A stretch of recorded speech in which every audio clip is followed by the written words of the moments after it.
बाबा साहब के विषय में हम जब सोचते हैं,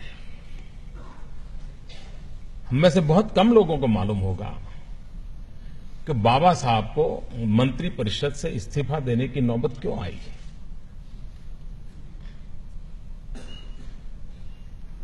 या तो हमारे देश में इतिहास को दबोच दिया जाता है, या तो हमारे देश में इतिहास को डाइल्यूट किया जाता है या डाइवर्ट कर दिया जाता है, अपने अपने तरीके से होता है। हिंदू कोड बिल बाबा साहब की अध्यक्षता में इस काम चल रहा था और उस समय प्रारंभ में शासन के सभी मुखिया वगैरह सब इस बात में साथ दे रहे थे।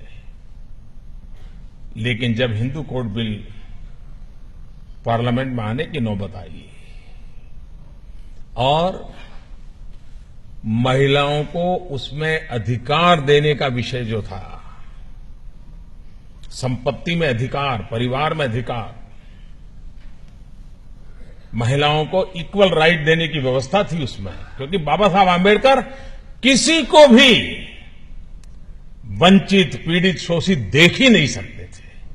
और ये सिर्फ दलितों के लिए नहीं था, टाटा बिरला परिवार की महिलाओं के लिए भी था और दलित बेटी के लिए भी था। ये बाबा साहब का विजन देखिए। लेकिन उस समय की सरकार इस प्रोग्रेसिव बातों के सामने जब आवाज उठी तो टिक नहीं पाई। सरकार दब गई कि भारत में ऐसा कैसे हो सकता है कि महिलाओं को संपत्ति का अधिकार देंगे, वो तो बहू बन करके कहीं चली जाती हैं, तो फिर पता नहीं क्या हो जाएगा, समाज में कैसा बिखराव, ये सारे डर पैदा हुए।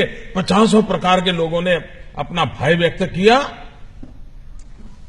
ऐसे समय बाबा साहब को लगा कि अगर भारत की नारी को हक नहीं मिलता है तो फिर उस सरकार का बाबा साहब हिस्सा भी नहीं बन सकते, और उन्होंने सरकार छोड़ दी थी।